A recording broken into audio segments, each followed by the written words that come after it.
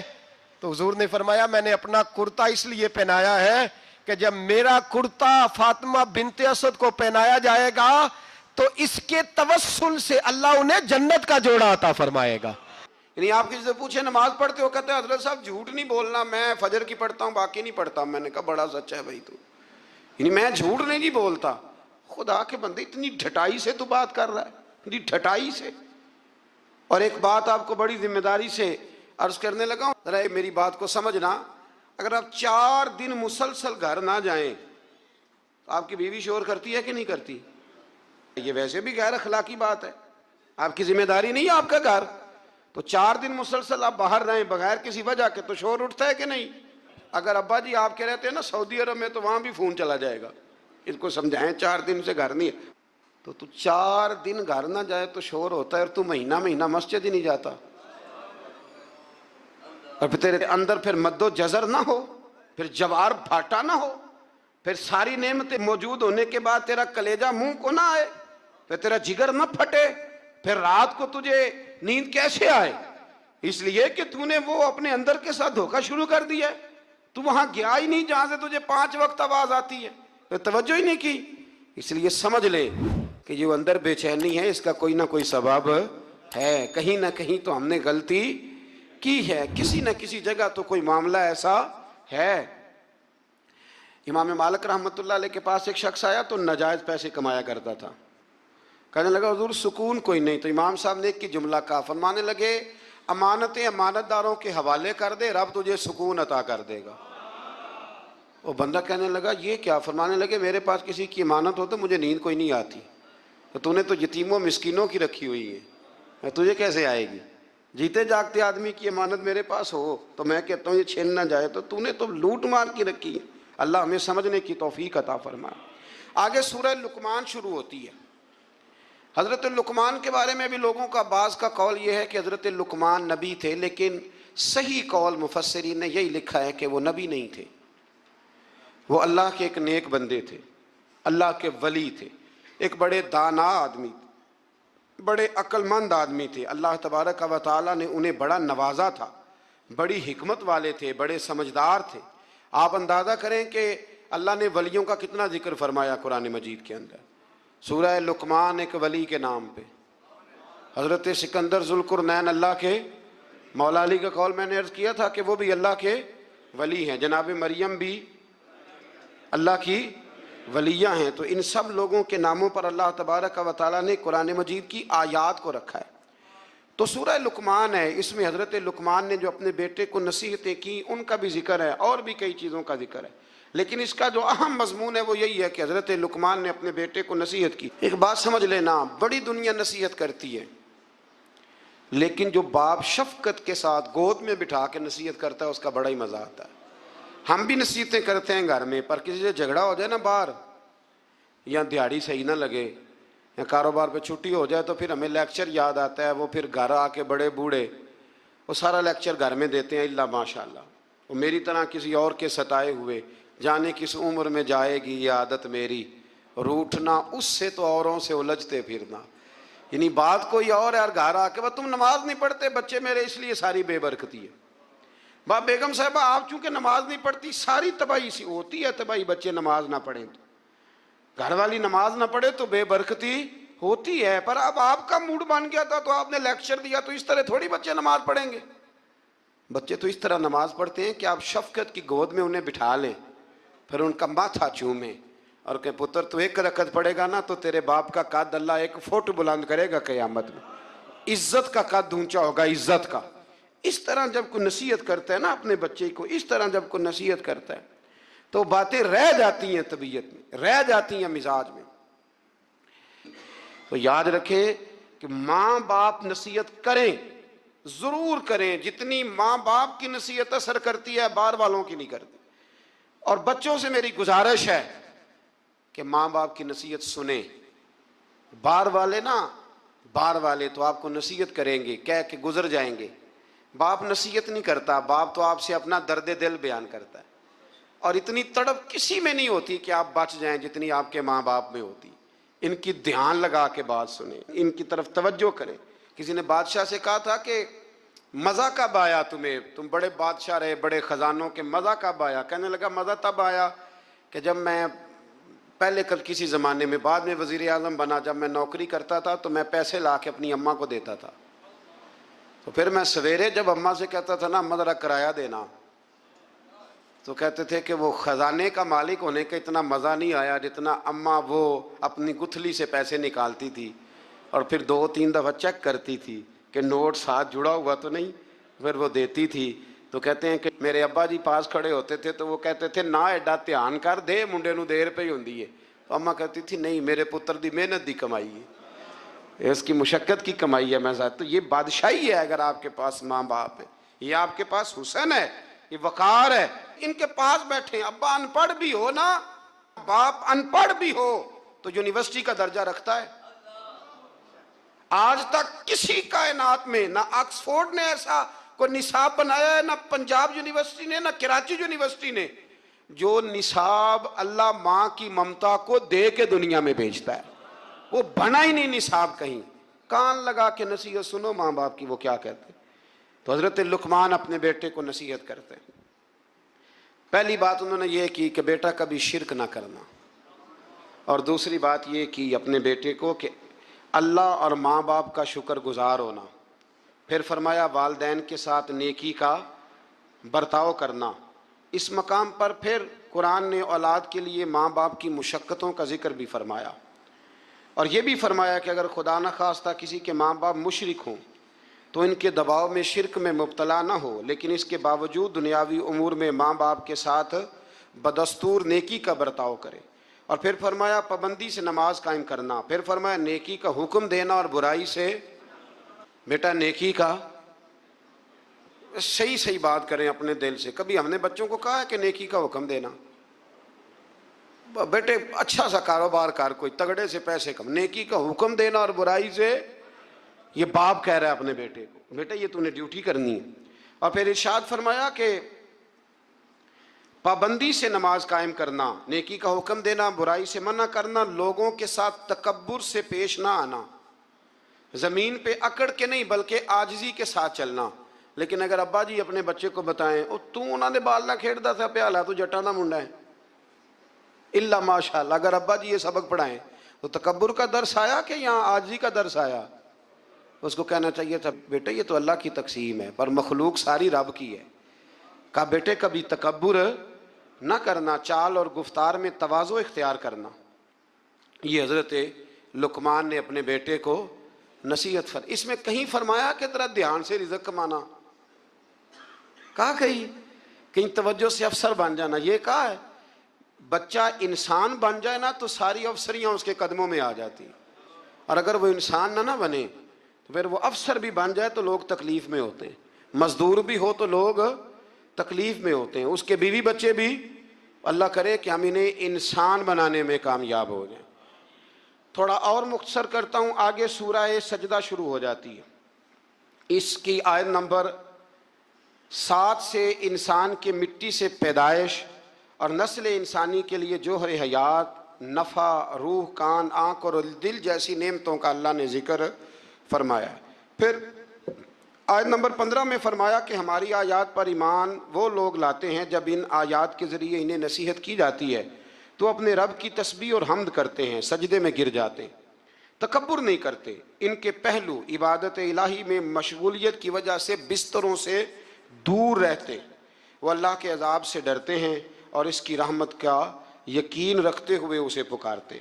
پھر آیت نمبر 18 میں اللہ کریم نے فرمایا کہ مومن اور فاسق برابر نہیں ہو سکتے، مومن اور فاسق کبھی برابر نہیں ہو سکتے۔ باعمل مومنین کے لیے جنت کی صورت میں اللہ نے مہمانی تیار کی ہے، جبکہ فاسقوں کا ٹھکانہ جہنم ہے۔ پھر آگے سورہ احزاب شروع ہوتی ہے۔ سورہ احزاب، اس سورہ مبارکہ کی آیت نمبر 4 میں اللہ تعالیٰ نے فرمایا کہ میں نے کسی انسان کے پہلو میں 2 دل نہیں بنائے۔ دل ایک ہے، آنکھیں کتنی ہیں؟ کان کتنے؟ پیر کتنے؟ 2۔ ہونٹ کتنے؟ لیکن اللہ فرماتے ہیں دل میں نے، یہ نہیں ہو سکتا کہ ایک دل میں تم مجھے رکھ لو، ایک میں میرے دشمن کو رکھ لو۔ یہ نہیں ہو سکتا کہ ایک دل میں اسلام ہو دوسرے میں کفر ہو۔ یہ نہیں ہو سکتا کہ ایک دل میں میرا محبوب ہو اور دوسرے میں تم نے کسی دنیا دار کو بٹھایا ہو۔ دل ایک ہے تو محبوب بھی ایک ہی ہونا چاہیے۔ الہی تیری چوکھٹ پر بھکاری بن کے آیا ہوں،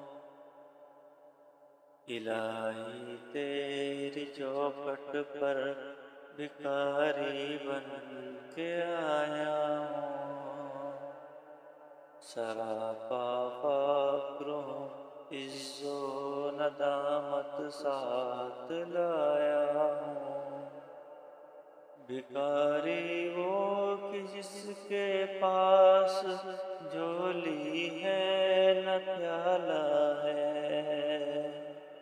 بھکاری وہ کہ جس کے پاس جھولی ہے نہ پیالہ ہے، بھکاری وہ جسے حسر و ہوس نے مار ڈالا ہے، متاع دین و دانش نفس کے ہاتھوں سے لٹوا کر، سکون قلب کی دولت ہوس کی بھیٹ چڑھوا کر، لٹا کر ساری پونجی غفلت و عصیاں کے دلدل میں، سہارا لینے آیا ہوں تیرے کعبے کے آنچل میں، گناہوں کی لپٹ سے کائنات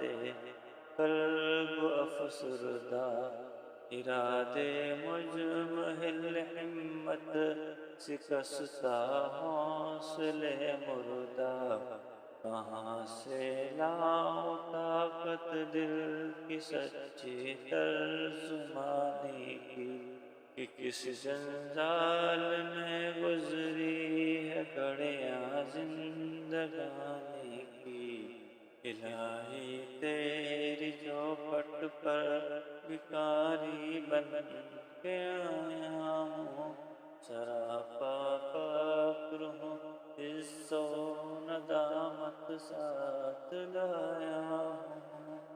وہ الگ بات ہے کہ کبھی کبھی کسی شاعر نے یہ شکوہ کیا ہے، وہ بھی شکوہ نہیں، اس نے اپنی بات کی، ہم اپنے لفظوں میں لیتے ہیں نا۔ یوں سمجھ لیں کہ کسی نے کہا کہ میں حضور سے محبت کرتا تھا تو مجھے تڑپ لگ گئی تو تڑپ کا مزہ بڑا آیا۔ اعلیٰ حضرت نے بھی کہا ہے نا، عشق تیرے صدقے جلنے سے چھٹے سستے، جو آگ بجھا دے گی وہ آگ لگائی ہے۔ تو وہ شاعر کہتا ہے کہ اتنا میں تڑپا ہوں اپنے محبوب کے لیے، تو تڑپ کا بھی ایک مزہ ہے۔ تو کہتا ہے وہ مزہ دیا ہے تڑپ نے کہ میری آرزو ہے یا رب، میرے دونوں پہلوؤں میں دل بے قرار ہوتا، میرے دونوں پہلوؤں میں دل بے قرار ہوتا۔ اللہ کریم ہمیں سمجھنے کی توفیق عطا فرمائے۔ تو دل ایک ہے تو محبت بھی ایک ہی ہونی چاہیے۔ اسی آیت میں فرمایا کہ منہ بولے بیٹے وہ حقیقی بیٹے کے حکم میں نہیں ہوتے۔ نبی کریم علیہ السلام نے حضرت زید بن حارثہ کی پرورش کی تھی تو کچھ لوگوں نے زید بن محمد کہنا شروع کر دیا۔ فرمایا نام بھائی زید بن حارثہ ہی کہو، زید بن محمد نہیں کہہ سکتے۔ تو منہ بولا بیٹا حقیقی وارث نہیں ہوتا، یہ اللہ نے قانون بنا دیا ہے۔ تو اس لیے یہ جو بچہ آپ اڈاپٹ کرتے ہیں لیتے ہیں تو اس کی ولدیت اصل لکھوایا کریں، اپنی نہ لکھوایا کریں۔ ہاں اگر آپ نے جائیداد میں سے اپنی مرضی سے کچھ ہے دینی ہے تو زندگی میں دے دیں، لیکن شریعت کہتی ہے کہ اس کے نام کے ساتھ اس کے اصل باپ کا ہی نام آئے۔ پھر آیت نمبر 6 میں فرمایا نبی اولا بالمومنین من انفسہم، فرمایا یہ نبی مومنوں کے ان کی جانوں سے بھی زیادہ مالک ہے. اور ایک اولا کا معنی اقرب کیا گیا کہ نبی پاک مومنوں سے ان کی جانوں سے بھی زیادہ قریب ہے. جان کتنی قریب ہوتی ہے کسی کو پتہ ہے؟ کسی سائنسدان کا قول، کسی ڈاکٹر کا، تو جو سائنس آج تک یہ نہیں بتا سکی کہ جان کتنی قریب ہے، وہ اس کا پتہ کیسے بتائے گی جو جان سے بھی زیادہ قریب ہے؟ فرمایا محبوب جانوں سے بھی تمہارے زیادہ قریب ہے.